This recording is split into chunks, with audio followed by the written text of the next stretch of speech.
Approximately 75 million years ago in Montana, there roamed a living tank, an ankylosaur, introducing Cayden the Zuul.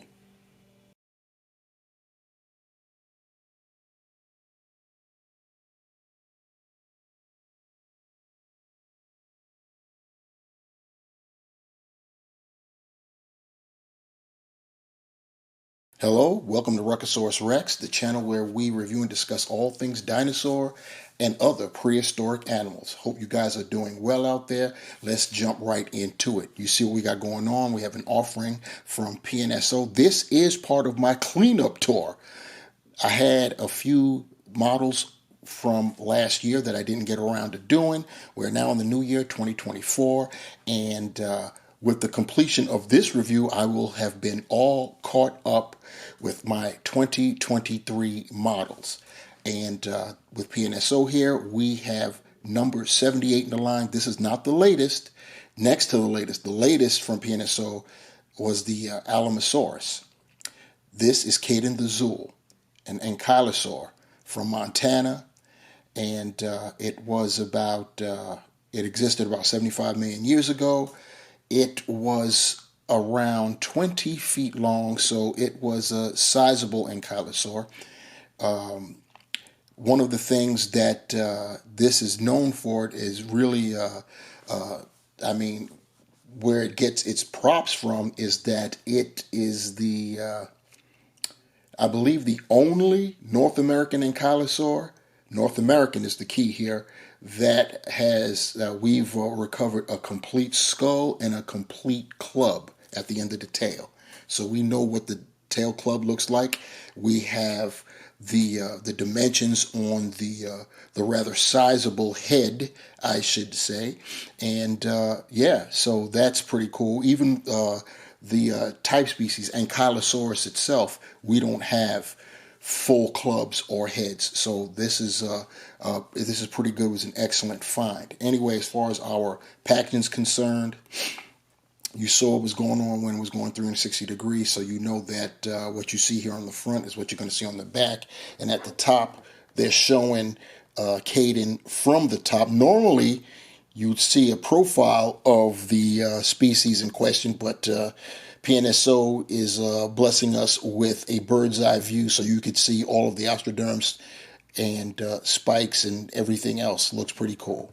So that is how that goes down right there. As always with PNSO, we get the info booklet filled with, like I said, information, photos. It's really geared for children. It's amazing how PNSO has these models geared for children, but they don't look like toys at all. They're very detailed and expensive. So you know what I'm saying. But and we get all kinds of illustrations and photos of the model and some artwork we might get. So pretty nice with the booklet there. Also with PNSO, we get a poster, and sometimes it's artwork, other times it's toy photography. Let's see what we got going on this time. This time it appears to be artwork.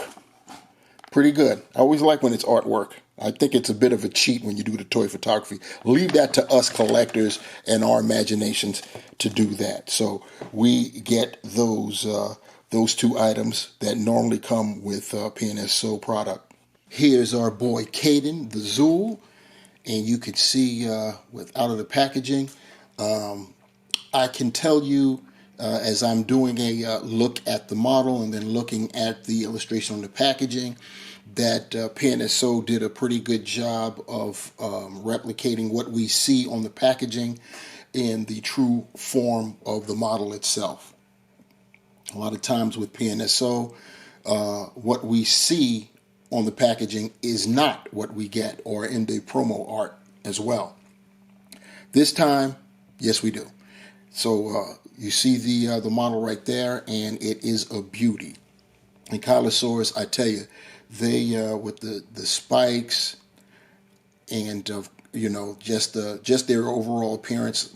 They are truly, the living tanks of the Cretaceous era for sure. This is very nice. You see how ankylosaurs are built. This is a standard ankylosaur design right there. You know what I'm saying? Low and squat to the ground, very wide, and I'll show you that when we get them off the base. These are true ankylosaurs. You have ankylosaurs and you have nodosaurs. They all fall under the ankylosaur family. I'm doing the quotation marks.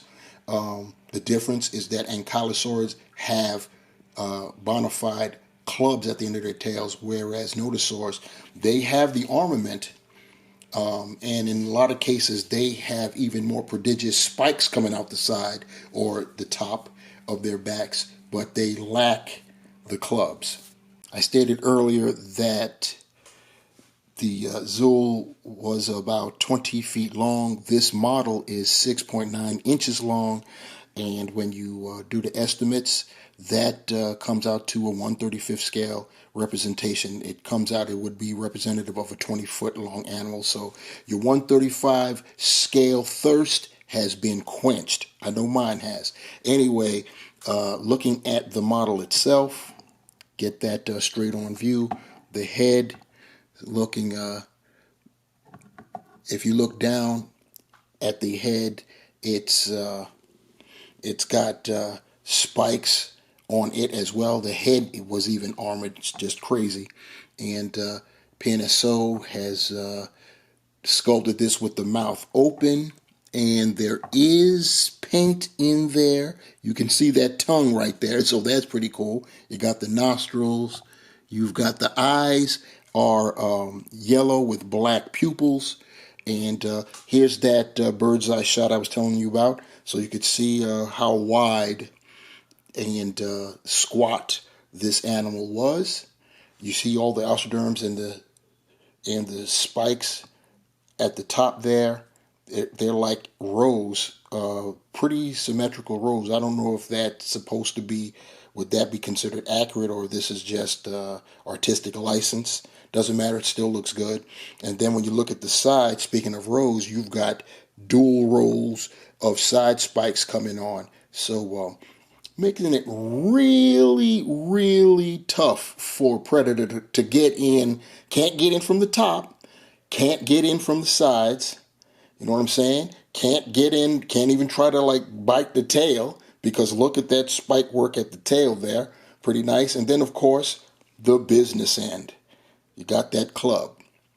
And once again, the Zuul's club has been recovered. The specimen is a fully, it's an entire club, no pieces or anything like that. So we know exactly what the club looks like. And there you have it. We've got some nice paint work there going on with the spikes. And now I was talking about all the armament. The weakest link for this ankylosaur would be the legs. You have to try to get to the legs, basically. And if you go for the thigh, there's some spike work going on there. And the same thing for the shoulder when you talk about the forelimb. Even the side of the belly has got some scutes osteoderms there, making it difficult. What a predator would have to do basically is get the animal flipped over so you can get to the belly. And since we're talking about the belly, we may as well stick around here. You see we've got the nice soft underside there. We are blazing the cloaca, as you can see right there. So once again, accuracy is going on, and that spike work, I'm telling you, is something else. We got the hooves. I was talking about the forelimbs. The forelimbs are more or less fully armored. So biting at the forelimbs is out of the question for predators as well. And the most you can get from the hind limbs, you'd have to go down below the knee to try to get that. And as squat as they are, I would not be surprised. Whenever we see a battle between an ankylosaur and a predator, Tyrannosaurus Rex, because it normally is Ankylosaurus itself, they just have them going at it. You know what I'm saying? As squat as they were, I think it's within reason to believe that these guys probably squatted down. You know what I'm saying? Went even further down to the earth. They were not that far above it to begin with. They probably got down, belly hitting the ground, tuck the legs in tight, and just start swinging that tail. That's probably how they warded off. And the predator would be circling around, trying to figure out, well, how do I navigate this? And then some will try to, attack some portion, only to be met with spikes, or worse, that business end of that club tail. So that these guys, chances are they were obviously they're most vulnerable when they were younger. When they became fully grown and knew what to do totally, they were probably practically invincible, because I just don't see any kind of way to get to them personally. But very, very, very nice model, and glad to have it. And comparing our Zuul to other ankylosaurs, we have from Howlin' Good the Shenzenosaurus. Next up, PNSO's Panachosaurus. And of course, the big dog itself, Ankylosaurus. And we had to get a predator in there, and what better than the Daspletosaurus? Because quite frankly, this guy got around. And since it did get around, why not make it a party? Get joined by the Howlin' Good Daspletosaurus. Twice the fun, twice the frustration. And so you can see how low to the ground these guys actually got. We have, for our final comparison, our 1/35th scale human, aka Ian Malcolm. So in summary, the PNSO Cayden the Zuul, number 78 in the line, Ankylosaur. Very, very nice figure. I love the coloration. It's far and away a step from what we normally get from PNSO, and on top of that, they actually was able to translate what they had on the packaging to the actual model itself. Very, very nice, very detailed. The head, the club on the tail. Remember, this species, we have a complete skull and a complete tail club, so we know exactly what they look like. Gotta love that. Loving all of the spikes, osteoderms, and the scoots. It's just a magnificent animal. Very magnificent. And I can only imagine that this was a very unpalatable piece of prey. You know what I'm saying? So it made it to adulthood. It was, totally invulnerable. Nothing could really get to it. Daspletosaurus must have been very frustrated back in the day. That sums it up for the PNSO Cayden the Zuul. Please like the video, share the video, subscribe to the channel, and leave your comments below. What do you think about Cayden? What do you think about the coloration? Anything, give your comments below. As far as what the model is about, the channel, anything you want to talk about, put them down in the comments below. If you want to be notified when I upload another video, hit that bell that's down there too. Subscribe to the channel. I'd love for that to happen. And I think I already said throw those thumbs up. So, yes, that'll do it this go round, guys. We have wrapped up the catch-up. So next go round, we will be starting in on 2024 product, and it's going to be by Howlin' Good. We've got a pair of ceratopsians coming our way, so stay tuned for that. Take care, guys. Thanks.